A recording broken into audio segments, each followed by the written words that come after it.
Ladies and gentlemen, the Double RT Boxing Show with Mr.A. Post-fight recap number 70 shall begin shortly. And 5, 4, 3, 2. Thumbs up the show. It is your show, and thanks for tuning in. Ready, talk boxing. The Double RT Boxing Show. I am Mr.A. And this is the post-fight recap edition, number 70. David Price. Now, him getting knocked out in the 5th round is not a shocker, so we're not going to really talk about that aspect of the fight. We're going to more talk about what Povetkin showed and what David Price was able to maybe show some flaws. Now, in the second, third round, I believe it was, they each scored a knockdown, and you could see David Price was open to that right hand constantly.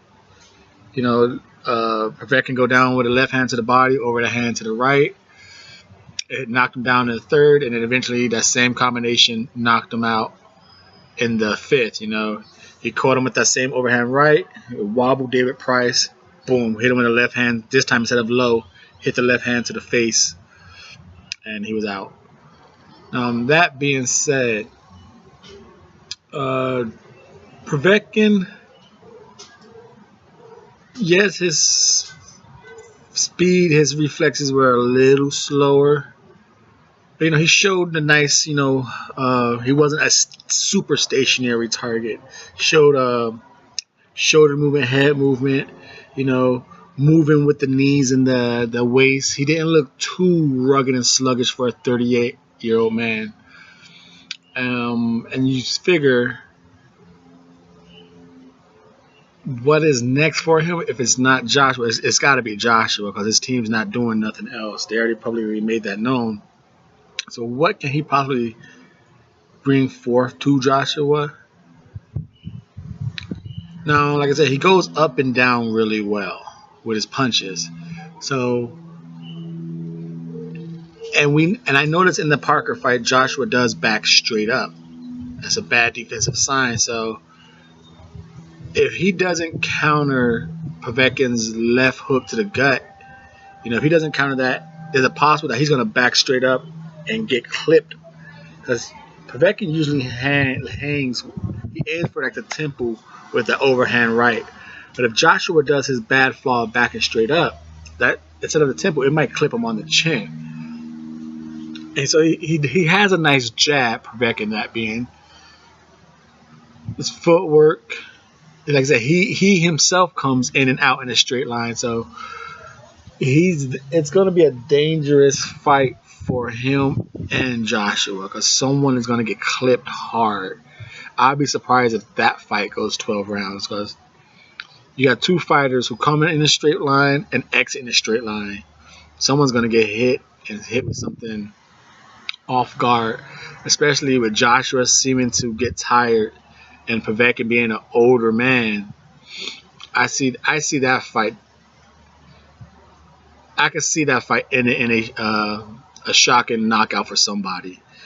Favorable Joshua knocking out Povetkin. Like I said, Joshua has the possibility of getting knocked out by Povetkin simply for the fact that Povetkin is a talented boxer. He comes, we could sit here and we could play sides of, does Povetkin deserve this? Does Povetkin deserve that? That's not what this show is about. This show is about talking boxing, and Povetkin is a good boxer. I don't play sides here. Either do you, the audience here, but we all have our favorites. And just a headline or a reminder, Aries Landy Lara is fighting the 7th. Boom, thumbs up for Aries Landy Lara. That is my favorite fighter. So I had to, do a self-promotion for him. So Povetkin can provide problems in the heavyweight division. Obviously, with his age, he has a 2-year window, most likely. Him and Pulev would be a great fight.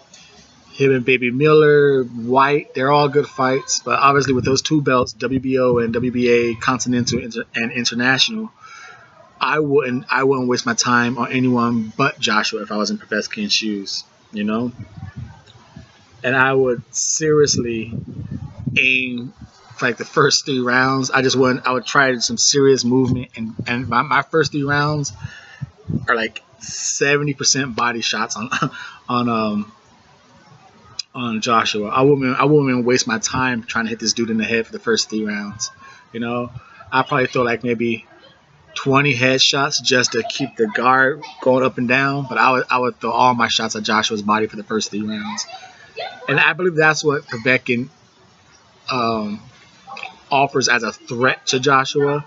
As I previously mentioned, he is good at up and down punching. A lot of the heavyweights that Joshua has been facing have all been headhunters, and Joshua has been tight, compact, and back in a straight line, catching them and countering over into their jabs.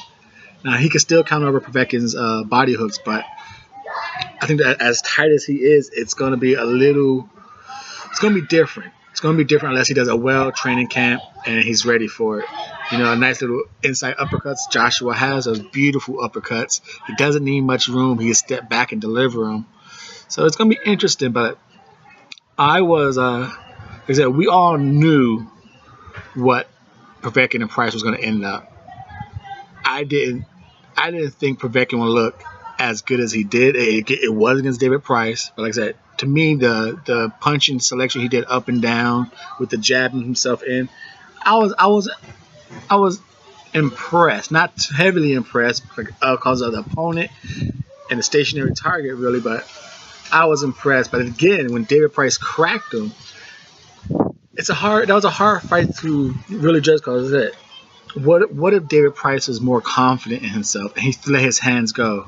Because that one shot he did crack, I believe it was a left hook. It was a hook. I'm not sure if it was a left hook or a right hook, but it caught. I want to say, was it a right hook that he caught Povetkin with? Povetkin stumbled all the way back to the corner. Give Povetkin some shot credit. You know, he didn't just go down. He tried to ride it out. He stumbled all the way back from like the middle of the ring into the corner, and he got a standing count because it was obvious the corner held him up. But that just lets you know. What if Josh was throwing combinations at him? Can he withstand that? I don't think so. So if David Price could do that to him, and David Price was clipping him a little bit, but that was a nice clean shot, and that showed the effects of what a clean shot can do to Povetkin at this age in his career. So it's real interesting to see, is his defense going to get better, or that's just what Povetkin is? And that shot with Joshua, will he be able to handle the combinations? Because I said that was just a one shot at a time with Price, and he almost caught the Price against Price. This is the Double RT Boxing Show. I am your host, Mr. A. New viewers, please become new subscribers. New subscribers, help me help the show get 300, get it more known. And remember, folks, I know the old subscribers, thank you for your loyal support. And the new subscribers, we are doing a goal here. Try and get each and every show 10 thumbs up. 10 thumbs up. So before you go, new viewers, old subscribers, loyal viewers, hit that thumbs up. This is your show. Get your show noticed, because we do more than just do bias here. We talk about boxing, fights, straight down the middle. Straight down the middle. I want my boy Aries Landy Lara to knock her out, but I'm going to give it straight down the middle performance. This is the Double RT Boxing Show. Thumbs up.